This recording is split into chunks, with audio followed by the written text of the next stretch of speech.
우리나라 속담에는요, 이런 속담이 있습니다. 바로 길고 짧은 것은 대봐야 안다라는 말입니다. 이 말의 뜻은 어떤 일이든지 그 결과를 알기 위해서는 끝까지 가봐야만 알 수 있다는 뜻입니다. 그렇기 때문에 어떤 일이든지 함부로 속단하지 말고 경솔하게 그 일을 예측해서는 안 되는 것입니다. 그렇지만 이 대부분의 사람들은요, 결과를 굉장히 중요하게 생각합니다. 그리고 결과에 대해서 굉장히 많은 관심을 갖고 있죠. 그래서 어떤 일이든지 혹은 어떤 사람의 삶을 들여다보거나 심지어는 내 자신의 삶을 들여다볼 때에도 그 과정에 대해서는 진지하게 고려하지 않은 채 쉽게 결과에 대해서 내 마음대로, 내 뜻대로 결단해버리는, 속단해버리는 그런 과오를 저지르기도 합니다. 그렇지만 더 흥미롭고 재미로운 건 그런 속단이 항상 맞는 것은 아니라는 점입니다. 이 인류의 전구를 발명했던 에디슨도요, 이 필라멘트에 불을 붙이고 이 실험에 성공을 할 때까지 무려 4만 번이 넘는 실패를 거듭했다고 합니다. 아마도 에디슨 주변에 있었던 지인들은 에디슨을 말렸을 겁니다. 더 이상 아무런 소용이 없고 아무런 의미가 없는 일이라고 적극적으로 만류했을 것입니다. 그렇지만 에디슨은 끝까지 인내를 하고 도전에 도전을 거듭한 끝에 인류의 두 번째 불이라고 후대에 평가받는 전구를 당당하게 발명하게 되었던 것입니다. 우리도 이 광야도 같은 이 나그네 길을 살아가면서 참으로 많은 순간들을 경험하게 됩니다. 때로는 참 감사한 일들, 기쁜 일들이 우리의 삶 가운데 찾아오죠. 그런데 이상한 건 그러한 순간들이 왜 그렇게 짧게 느껴지는지 모르겠습니다. 반면에 조금은 힘에 부치고 조금은 어려운 그런 시련의 시간들이 우리 삶 가운데에도 찾아오게 되는데 이상한 건요, 그때는 왜 그렇게 고통스럽게 느껴지는지, 그 시간이 왜 이렇게 길게만 느껴지는지를 모르겠습니다. 그러기에 결국 시편 기자는 그러한 인생에 대해서 이렇게 고백합니다. 시편 90편 10절입니다. 우리의 연수가 70이요 강건하면 80이라도 그 연수의 자랑은 수고와 슬픔뿐이요 라고 고백하고 있죠. 인생 가운데 결국에 남는 것은 수고와 슬픔밖에는 없더라라는 고백인 것입니다. 이 시편 기자의 고백은 인생에 대해서 참 헛되고 헛되다라고 고백했던 이 전도서의 말씀 또한 떠올리기도 합니다. 결국 우리는 이 헛되고 헛된 인생을 살아가면서 또 수고와 슬픔이 많은 이 인생을 걸어가면서 너무나도 쉽게 위기와 시련 앞에서 내 인생을 속단해 버리는 것입니다. 아, 내 인생 더 이상 내려갈 곳이 없구나. 내 인생 여기서 끝이구나. 내 인생은 처음부터 잘못 끼워진 단추였구나라고 속단해버리는 것이죠. 그렇지만 우리의 인생을 그렇게 쉽게 판단할 필요는 없는 것 같습니다. 또 우리의 인생을 그렇게 어리석은 마음으로 속단할 필요도 없는 것 같습니다. 왜냐하면 우리 하나님께서 지금도 저와 여러분들의 삶을 강하게 붙들고 계시기 때문입니다. 그래서 길고 짧은 것은 대봐야 하는 이유가 바로 여기에 있는 것입니다. 오늘 본문 사무엘상 14장은 이스라엘 군대와 블레셋 군대와의 전쟁 장면입니다.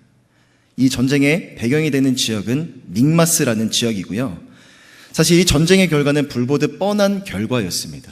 왜냐하면 이스라엘 앞에 있는 블레셋 군대의 숫자가 어마어마하게 많았기 때문입니다. 이 사무엘상 13장 5절에 의하면 블레셋 군대가 병거만 3만 대이고 또 마병이 6천이고 백성은 해변의 모래에 갔다고 그렇게 말씀하고 있습니다. 반면 이 사울이 이끄는 이스라엘 군대의 숫자는요 1000명에 불과했습니다. 이 1000명의 이스라엘 군대와 병거만 3만 대가 넘는 블레셋 대군과의 전쟁, 이 결과는 사실 불보듯 뻔한 결과였던 것입니다. 그렇지만 본문에 등장하는 이 요나단의 모습은요, 이 압도적인 수적 열세에도 불구하고 전혀 연약해지지 않는 그런 요나단의 모습을 우리가 본문을 통해 살펴볼 수가 있는 것입니다. 오늘 이 요나단의 모습과 또 오늘 본문에 등장하는 이 믹마스에서 벌어진 이 사건을 중심으로 시련과 위기가 가득한 우리의 인생이지만, 그러나 여전히 우리의 인생 가운데 소망이 있고 우리의 인생이 살맛이 나는 그 이유가 무엇인지 세 가지 은혜를 함께 나눠보고자 합니다. 첫째로 우리의 인생이 소망이 있고 우리의 인생이 살맛 나는 이유, 바로 위기는 언제나 하나님을 볼 수 있는 거울이기 때문입니다. 우리 첫 번째 대지를 함께 한 목소리로 읽어보겠습니다. 시작. 위기는 언제나 하나님을 볼 수 있는 거울이기 때문입니다. 오늘 mik마스에서 벌어진 이 전쟁의 직접적인 원인은요, 바로 요나단이 이끄는 이스라엘 군대가 블레셋 수비대가 주둔하고 있었던 게바라는 지역을 공격했기 때문이었습니다. 이 게바에는 본래 블레셋 군사들이 그리 많지 않았습니다. 그렇지만 이 게바가 공격당했다는 소식을 들은 블레셋 본진이 이스라엘을 쳐들어왔던 것입니다. 이 1000명의 이스라엘 군대를 이끌고 있었던 요나단이 게바를 공격했던 이 작전은 사실 너무나 쉬운 일이었을 겁니다. 그렇지만 본격적인 진짜 싸움은 이제부터 시작이었던 것이죠. 그런데 이런 가운데 요나단이 했던 고백이 오늘 본문에 등장하는데, 이 요나단의 고백을 보면 요나단이 얼마나 믿음의 사람이었는지를 우리가 미루어 짐작할 수가 있습니다.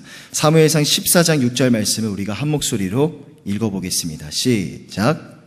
우리가 할례 받지 않은 자들에게로 건너가자. 여호와께서 우리를 위하여 일하실까 하노라. 여호와의 구원은 사람이 많고 적음에 달리지 아니하였느니라. 자, 요나단은 이 무기를 든 소년과 함께 블레셋 대군 앞으로 나아가게 됩니다. 아마도 요나단은 블레셋 군대가 보이는 반응을 통해서 이 전쟁에 대한 하나님의 뜻과 하나님의 의중이 무엇인지를 발견하고자 했을 것입니다. 블레셋 군대가 요나단을 보고 우리에게로 오라 이렇게 언급을 하면, 이 전쟁 하나님이 붙들고 계시는구나, 이 전쟁 하나님께서 승리로 인도해 주실 것이구나 라고 생각했던 것입니다. 반면에 블레셋 사람들이 요나단을 발견하고 요나단과 무기든 소년에게 내가 너희에게 가겠다라고 언급을 하면 이 전쟁은 피해야 되는 것으로 그렇게 생각했던 것입니다. 자, 그런데 블레셋 군대가 보였던 반응은요, 사무엘상 14장 12절입니다.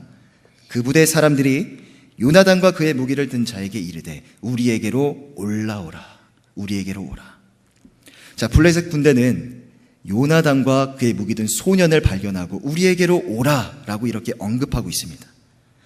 요나단은 이것이 하나님의 사인이라는 것을 확신했습니다.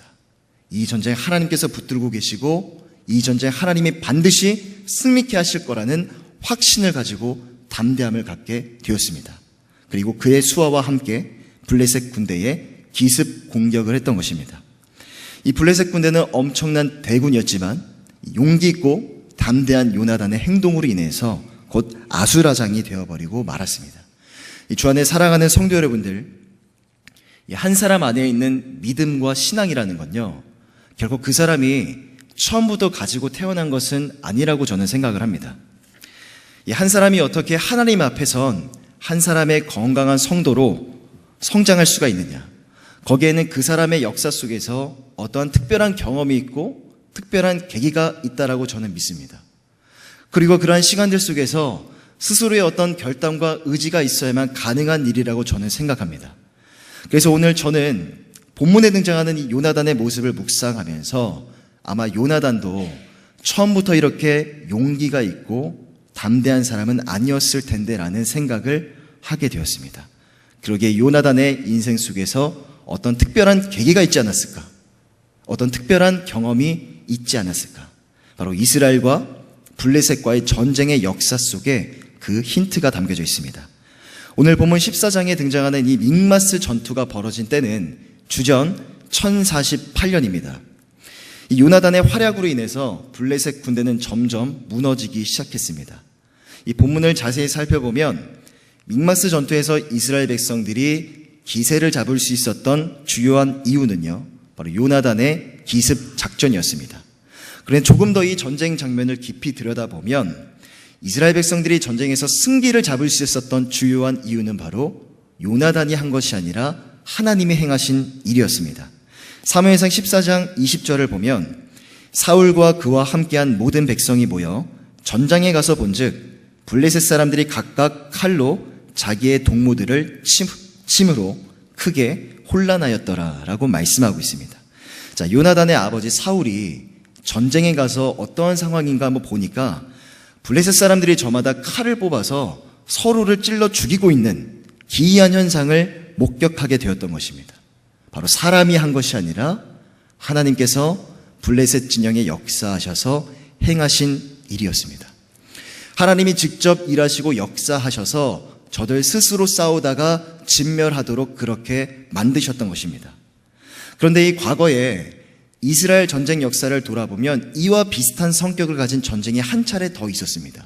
바로 사람이 한 것이 아니라 하나님께서 행하신 전쟁이 한 차례 더 있었는데 그 전쟁은 바로 사무엘상 7장까지 거슬러 올라가게 됩니다. 그 전쟁의 이름은 이른바 미스바 전투였습니다. 영적으로 매우 어두웠던 이스라엘 역사 속에 사무엘, 마지막 사사이자 이스라엘의 선지자인 사무엘이 구원투수로 등장하게 됩니다. 이 사무엘은 이스라엘 백성들 가운데 가장 중요한 일을 행했습니다. 그 일은 바로 영적으로 잠들어 있었던 이스라엘 백성들을 깨우는 일이었습니다. 이 사무엘은 미스바와 길갈과 베델이라는 지역을 돌아가면서 순회하면서 영적 대각성 집회를 인도했습니다. 왜냐하면 잠들었던 이스라엘 백성들을 깨워야 했기 때문입니다. 자, 그런데 이 사실을 눈치챈 블레셋 군대가 이스라엘을 공격했던 거예요. 이스라엘 백성들은 두려움에 떨었습니다. 그리고 굉장히 당황하기 시작했죠. 그렇지만 사무엘은 그 백성들과 전혀 다른 모습이었습니다. 사무엘은 오직 묵묵히 하나님 앞에 기도하기 시작했고 묵묵히 번제를 올려드리시면서 겸손하게 하나님의 도우심을 구하고 소망했던 것입니다. 자, 그러자 어떤 일이 벌어졌을까요? 사무엘상 7장 10절 말씀을 한 목소리로 읽어보겠습니다. 시작. 사무엘이 번제를 드릴 때 블레셋 사람이 이스라엘과 싸우려고 가까이 오매 그날의 여호와께서 블레셋 사람에게 큰 우레를 발하여 그들을 어지럽게 하시니 그들이 이스라엘 앞에 패한지라. 자, 블레셋은 지금 강력한 철 무기로 무장을 하고 있습니다. 그렇기 때문에 이스라엘 백성들이 그 블레셋 군대를 무찌르는 건 거의 불가능한 일이었습니다. 그러나 하나님께서는 하늘에서 큰 우레를 떨어뜨리셔서 블레셋 군중에, 블레셋 진영에 큰 혼란을 야기시키셨던 거예요. 그 틈을 타 이스라엘 백성들이 나아갔고 전쟁에서 승리할 수 있었던 것입니다. 이 전쟁의 이름은 이른바 미스바 전투고 이 전쟁이 벌어진 때는 바로 주전 1055년이었던 것입니다. 자, 오늘 본문에 믹마스 전투가 벌어진 때가 주전 1048년이고요. 그러니까 사무엘 시절에 이 미스바 전투가 벌어진 승리는 바로 7년 전의 사건이었던 겁니다. 자, 중요한 건요, 이 7년 전에 당시 사무엘은 미스바 지역에 모든 이스라엘 백성들을 끌어모으기 시작했습니다. 대각성 집회를 갖기 위함이었죠. 그 군중 속에 어린 요나단도 분명히 포함되어 있었을 겁니다. 그리고 어린 요나단은 그 군중 속에 섞여서 미스바 전투 가운데 하나님이 어떻게 일하시는가, 하나님께서 이스라엘 백성들을 위해서 어떻게 싸우시는가를 분명히 목격했던 것입니다. 그리고 그 전쟁 가운데 중요한 믿음의 가치를 하나 발견하게 되었어요. 그것은 바로 전쟁은, 모든 싸움은 사람의 손이 아니라 하나님의 손에 달려있다는 그 가치를 발견했던 것입니다. 그리고 7년이 지난 지금 하나님 앞에서 조금 더 성숙한 사람으로 변화되었던 요나단은 7년이 지난 지금 자신의 앞에 도래하고 있는 믹마스 전투 가운데 7년 전 미스바 전쟁이 가져다준 그 교훈과 가치를 붙들고 이 전쟁 가운데 당당하게 승리할 수 있었던 것입니다. 주 안에 살아가는 성도 여러분들, 우리도 이 인생을 살아가다 보면 때로는 요나단이 경험했던 이런 시련과 위기의 순간들이 우리의 삶 가운데 찾아올 때가 많이 있을 겁니다. 그런 위기와 시련이 때로는 너무나 커 보입니다. 감당할 수가 없어요. 그래서 마음이 무거울 때가 많이 있죠. 때로는 이 일들의 결과가 불보듯 뻔한 결과일 것만 같아서 마음이 복잡할 때도 있을 것입니다. 그러나 길고 짧은 것은 대봐야 아는 것 같습니다. 왜 그렇습니까? 바로 하나님께서 오늘도 지금 이 순간도 우리의 삶을 강하게 붙들고 계시기 때문입니다. 우리가 끝났다고 생각하는 순간, 모든 것이 끝났다고 속단해버리고 예측해버리는 순간에 하나님이 그 순간부터 우리의 삶에 역사하셔서 일하시기 때문입니다. 어린 요나단은 과거에 이길 가능성이라고는 1%도 없었던 이 미스바 전투를 통해서 신앙의 가치를 발견했습니다. 그리고 그 가치를 붙들고 오늘 자신의 눈앞에 펼쳐진 이 전쟁 가운데에서 당당하게 이기고 승리할 수 있었던 것입니다. 그러기에 우리의 인생 가운데 수고와 슬픔이 많은 우리의 삶이랄지라도 지금 우리 성도님들의 삶 가운데 시련과 위기의 시간들을 보내고 계신다 할지라도 너무 낙심하지도 마시고 너무 좌절하지도 마시고 너무 슬퍼하지도 마시기를 바랍니다. 왜냐하면 요나단도요, 시련이 있었던 겁니다. 요나단도 블레셋 때문에 야기된 그런 위기가 그의 삶 가운데 있었기 때문에 그 어떤 것과도 바꿀 수 없는 믿음의 가치를 발견했고 그것을 실제 자신의 삶 가운데 적용하여서 직접 경험할 수가 있었던 것입니다.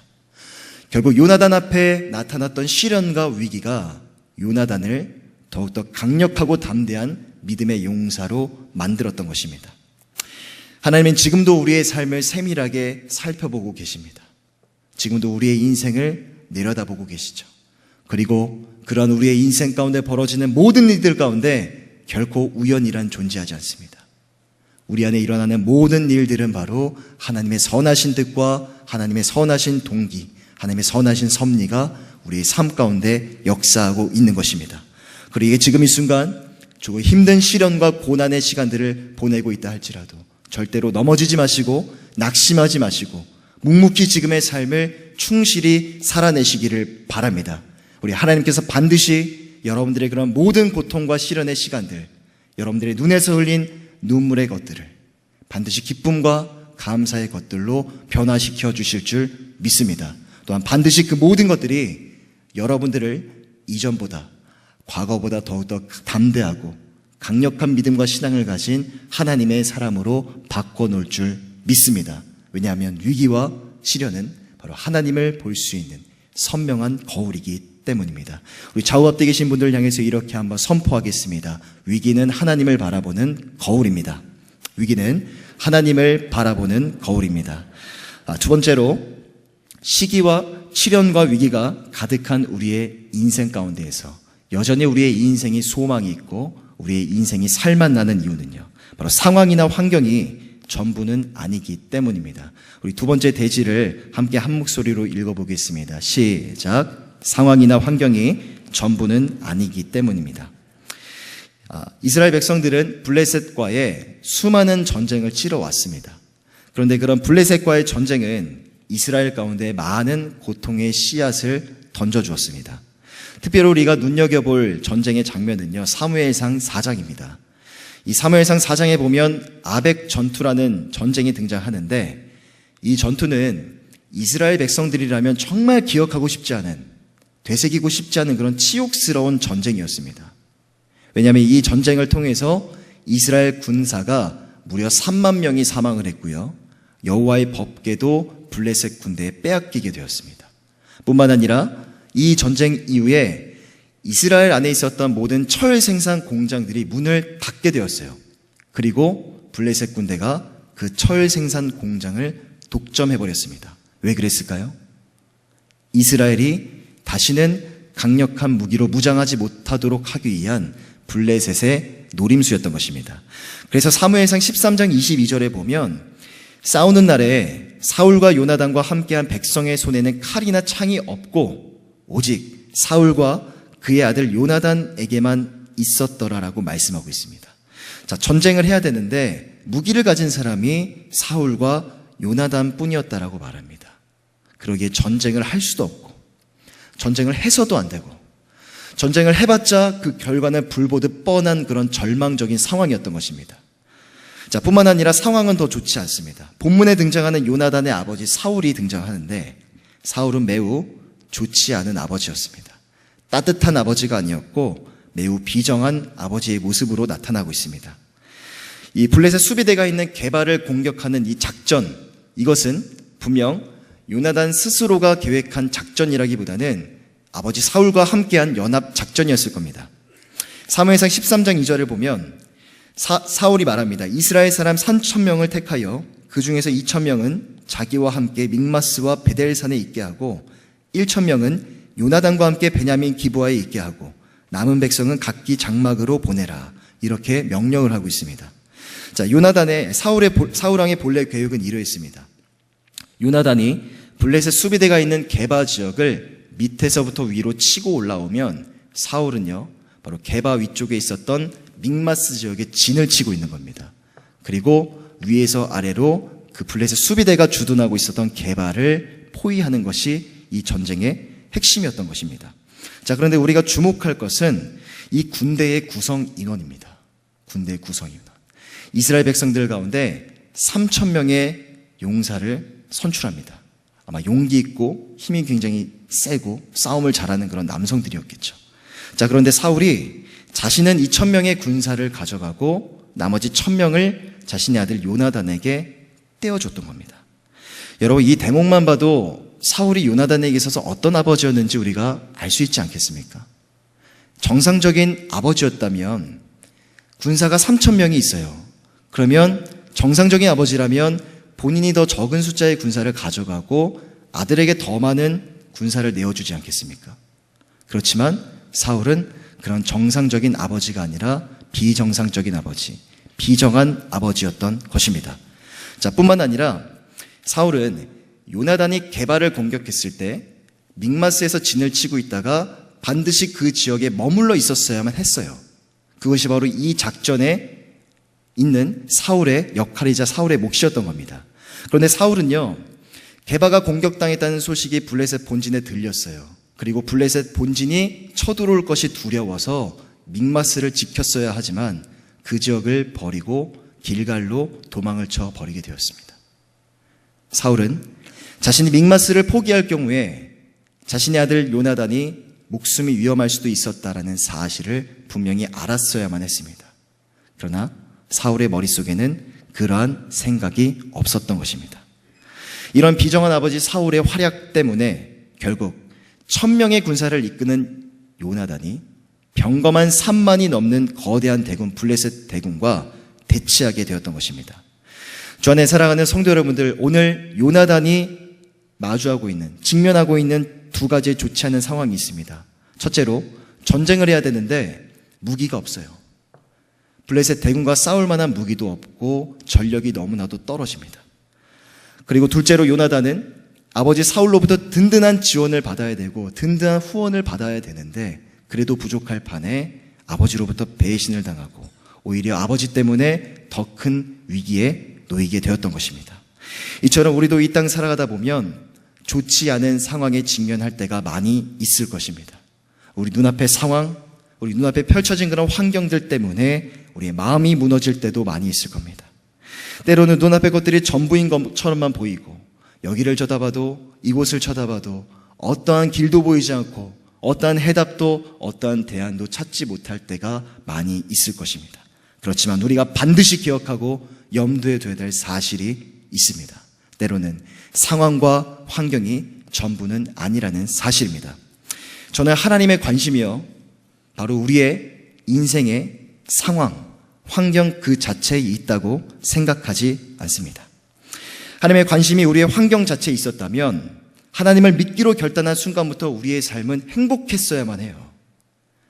하나님의 관심이 우리의 환경, 우리의 상황 자체에만 있어야 하면 우리 예수님을 믿겠다고 결단하는 순간 우리의 삶에는 행복하고 즐거운 일들만 몰려와야만 할 것입니다. 그렇지만 우리의 인생은 그와 정반대일 때가 너무나 많이 있는 것입니다. 그와 정반대일 때가 너무나 많이 있죠. 고통과 아픔과 시련이 가득할 때가 굉장히 많이 있는 것입니다. 그러나 그러한 순간 가운데 하나님은 우리 가운데 함께 하신다는 거예요. 하나님의 관심은 그런 고통과 고난을 어떻게 마주하고 있는가, 우리가 그것을 어떻게 해석하고 있고 어떻게 받아들이는지 그 자체, 우리의 마음과 생각 자체에 하나님의 관심이 있는 것입니다.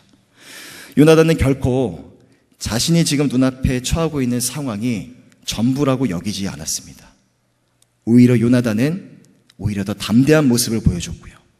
요나단은 오직 하나님을 향한 믿음, 그 믿음만을 가지고 전쟁에 나아갔던 것입니다.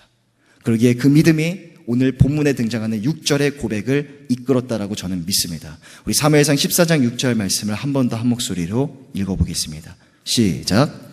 여호와께서 우리를 위하여 일하실까 하노라. 여호와의 구원은 사람이 많고 적음에 달리지 아니하였느니라. 자, 이스라엘의 믹마스 전투에서 승기를 잡을 수 있었던 것은 바로 군사력이 아니었습니다. 어느 영웅심이 넘치는 어떠한 사람의 능력도 아니었죠. 그것은 바로 하나님을 향한 순결한 요나단의 믿음이었습니다. 현실을 뛰어넘을 수 있는 믿음, 현실을 극복할 수 있는 그 믿음이 있었기 때문에 불보듯 뻔했던 이 전쟁의 판도와 결과를 완전히 뒤집어 버릴 수 있었던 것이죠. 이사야 25장 4절에는 이렇게 말씀하고 있습니다. 주는 포악자의 기세가 성벽을 치는 폭풍과 같을 때에 빈궁한 자의 요새이시며 환난당한 가난한 자의 요새이시며 폭풍 중에 피난처이시며 폭양을 피하는 그늘이 되셨사오니 라고 말씀하고 있습니다. 하나님은 말씀하십니다. 빈궁하고 가난한 자의 요새가 되시고 폭풍 중에 피난처시며 폭양을 피하는 그늘이 되신다라고 말씀하고 있습니다. 우리 주 안에 사랑하는 성도 여러분들, 우리의 피난처 되시고 우리의 그늘이 되시는 그 하나님을 믿음으로 바라보며 나아가시기를 바랍니다. 약속의 말씀을 믿으시고 그 약속의 말씀을 붙드시고 그 약속의 말씀이 우리의 삶 가운데 구체적으로 실현되는 그런 삶을 사시기를 바랍니다. 그때 요나단의 삶과 같이 하나님께서 우리의 삶 가운데에도 하나님의 놀라운 임재와 하나님의 능력을 우리 가운데 부어주실 줄 믿습니다. 그 하나님이 우리의 삶의 피난처가 되시고 우리의 삶의 전부가 되시기 때문에 시련과 위기가 많은 우리의 인생이 여전히 살맛나는 이유인 것입니다. 우리 좌우 앞에 계신 분들 향해서 다시 한번 선포하겠습니다. 주님만이 나의 전부가 되십니다. 주님만이 나의 전부가 되십니다. 마지막 세 번째로 이 시련과 위기가 많은 우리의 인생이 여전히 살맛나는 이유는요, 바로 내 삶을 통해서 누군가가 변화될 수 있기 때문입니다. 우리 마지막 세 번째 대지를 한 목소리로 읽어보겠습니다. 시작. 내 삶을 통해서 누군가가 변화될 수 있기 때문입니다. 자, 요나단과 함께 했던 사람은 어린 소년이었습니다. 아무리 무기를 들고 있었다 하지만 본질적으로 말하면 그는 어린 소년에 불과했던 것입니다. 그런데 이 소년이 어떻게 요나단과 함께 그 무시무시한 블레셋 대군 앞에 설 수 있었을까요? 그것은 바로 요나단의 믿음이 그 어린 소년에게도 전가되었던 것입니다. 요나단의 믿음이 있었기 때문에 옆에 있었던 그 소년도 믿음 있는 사람으로, 담대한 사람으로 변화될 수 있었던 것이죠. 이 반면에 사울이 이끄는 군대의 모습은 어떠했을까요? 사무엘상 13장 6절에서 7절의 말씀이 그 사울의 군대의 모습을 적나라하게 표현해주고 있습니다.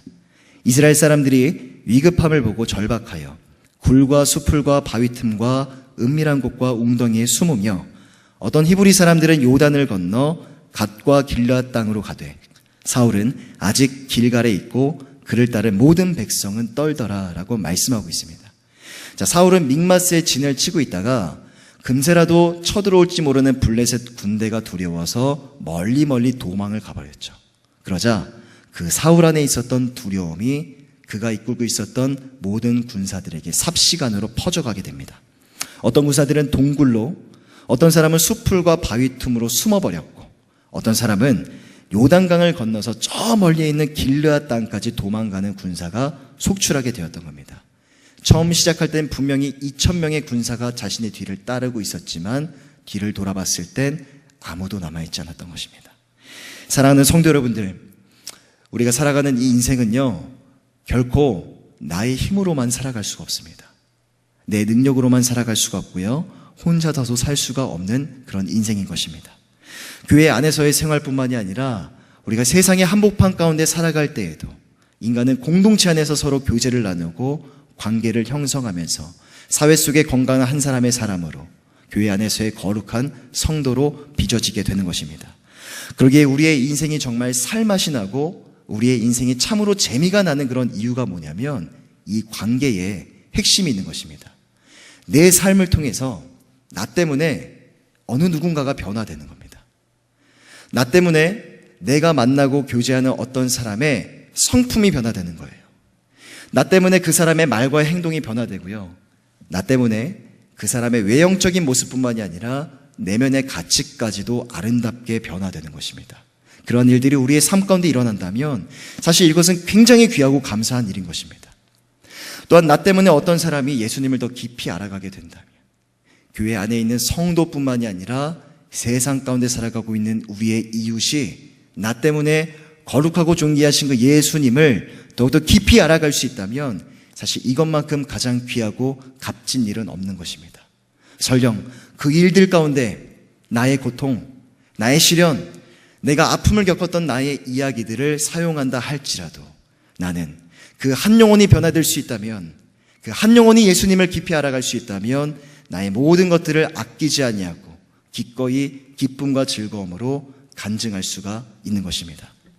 예전에 제가 가르쳤던 한 청소년이 저에게 이런 질문을 한 적이 있습니다.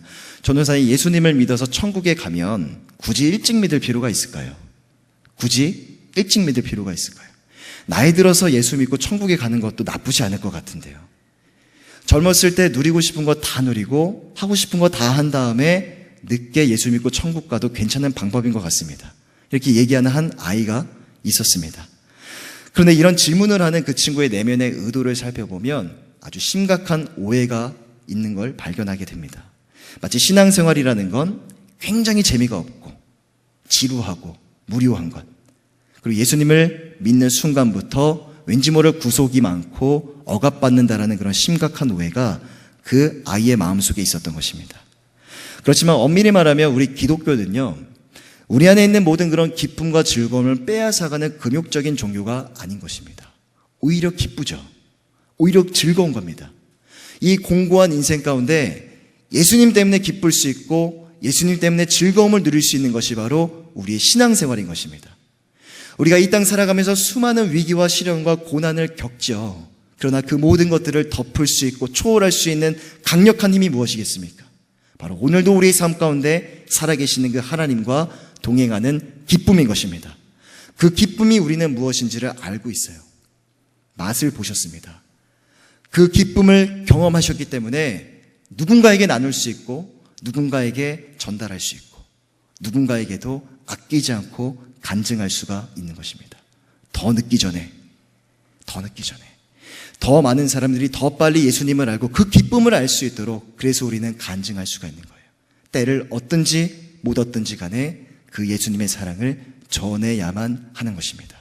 그러기에 사랑하는 성도 여러분들, 여러분들이 속한 가정과 사랑방 모임이나 여러분들이 직장과 일터, 여러분들이 속한 모든 공동체 속에서 마음껏 그 하나님의 은혜와 사랑을 간증하는 저와 여러분들 되시기를 바랍니다.